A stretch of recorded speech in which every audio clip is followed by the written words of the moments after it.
I think most people are aware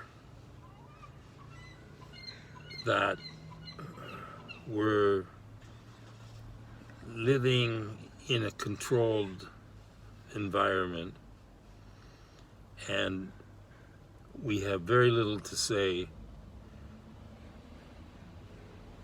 about our own decisions in the moment. Anything we think of that we can see would do benefit from a change is stopped by the control as it is. We're in positions everywhere where we're really not communicating what should be the direction we should move in to change the perspective, change the whole circumstance of control to a free state as it was given us, a free state for us to explore and become conscious in our day and be doing what we should be doing and feeling good about it. That's not the way it is. Where there's no free space. There's no, everything's got this needs a muffler.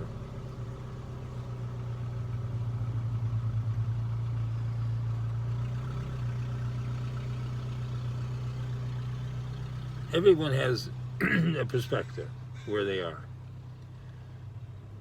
Now, to anybody who's may watch this video, I am examining my own perspective on what I see happening. And I don't think, we don't have time to talk about all that. That's in me and what I have to deal with in looking at what I'm seeing. So I don't want to deal with all the circumstances that become redundant to hear about economic, political, environmental struggles we're all going through. We don't need to talk about that. Let's say that has been understood. It's been received in my mind's eye view. I realize that the answers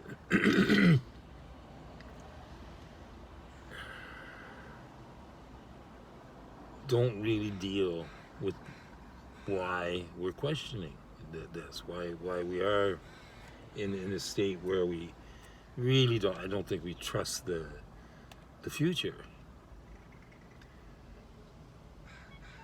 It's not pleasant in the present. So growing from this foundation, from my perspective, is leading into a pretty cataclysmic state, the apocalypse. And are we prepared for it? Are we preparing for it? Why should we prepare for that? It's a disaster. It's negative news. It's fear projection. But you do. You look at it and say, is there a way through? Is there an escape possible?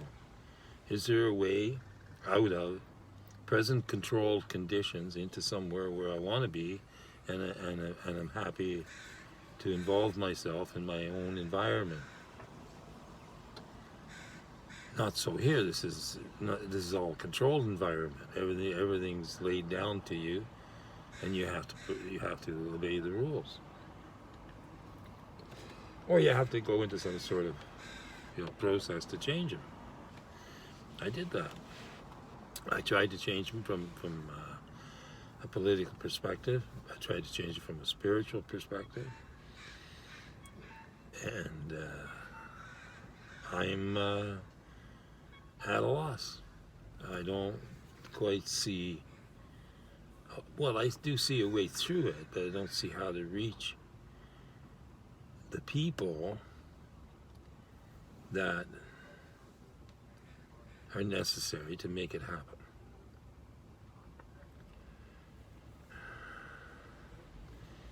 I don't seem to be able to go to them. So is there a way for them to come to me? And then who am I? We're all struggling just the same. So like my problems, their problems, it's all the same problem. But what I believe is the answer is us getting together on understanding,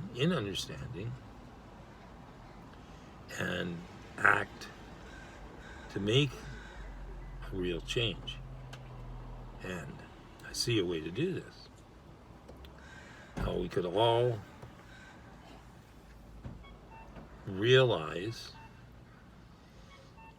a change and how to make that change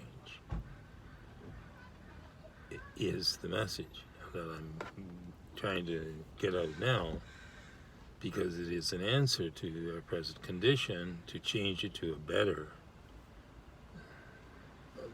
have a better outlook. And the best thing that I can think of, and I think it's the only thing that is significant enough to make the changes which I see are necessary for a real change, to come to balance and do what we can to abort pretty well the disaster that's coming through the collapse of the system. All systems collapse. And you got to bring in why are we here? What was the purpose in us as we are here? And I think that we have states, we have nations, we have countries. It's all one world though, but we're divided. We got all these controls. But there is one place where we're united. Now, religion has never united, created a lot of problems, religion.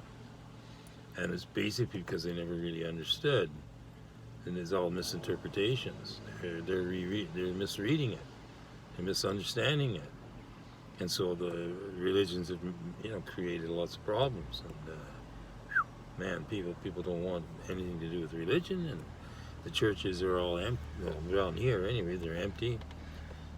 One that I was going to had 500 seats, and 21 people showed up. 26 people actually. There were 21 cars and 26 people in the church. So I say, it's an empty church. You got an empty church. You got an empty parking lot. I sometimes go there. I sit there and have a smoke and contemplate. And I say, these churchyards. So I Google, how many churches are there?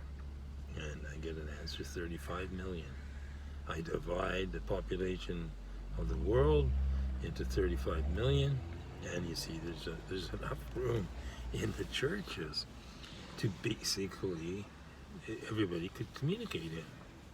There's lots of room there, especially here. Like the churches are always empty, locked, and a world movement, and then it becomes like why? The big question, the meaning of life. Why are we here? And people could come together in the churches and settle the circumstances around them, so they dealt with it on their own level, at their own level. And if you didn't like one church, go to another church. So all churches are open 7/24. And right now with technology, we could connect these churches through video performances, and people could see what's happening at the different churches, if there's any happenings. But all churches have open yards, and you turn them into free stores where people give away what they got to share. And in this way, we write the tables at the churches where Jesus flipped them, just metaphorically. We write the tables and we do what we're supposed to do at the church, and that is freely given, freely accepted, freely received, and not controlled by the economic system the way it is. And we have to deal with the whole problem, and that's the way we could solve like a multitude, connected reality, unification of the world, and it becomes self-governing, like truly happening. And I see that as an answer. Now, to get the message out, to find a way to make it have it understood, so it wasn't, I look at it and I say, well, yeah, I mean, I don't know who's going to do it. I don't know who's going to activate some action other than the oppressive, manipulative force of the monetary control. And that seems to be the direction everybody's moving in, and is confused by thinking that there's any kind of resolve there. There's individual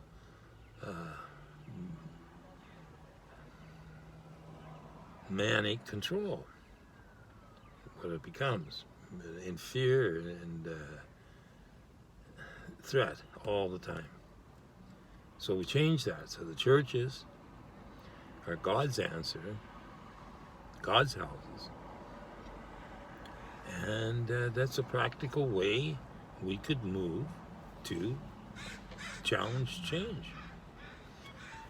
My name is David Shabib. I've done a lot of things. Some I shouldn't have, wouldn't do now. And if I knew better then, I wouldn't have done them then. I had a lot of struggle in my life, all struggle, but pretty well all struggle. Lots of opportunity that I missed, and some I still have. So, if I could get the message out, and people would act on it, and we really could have a significant breakthrough.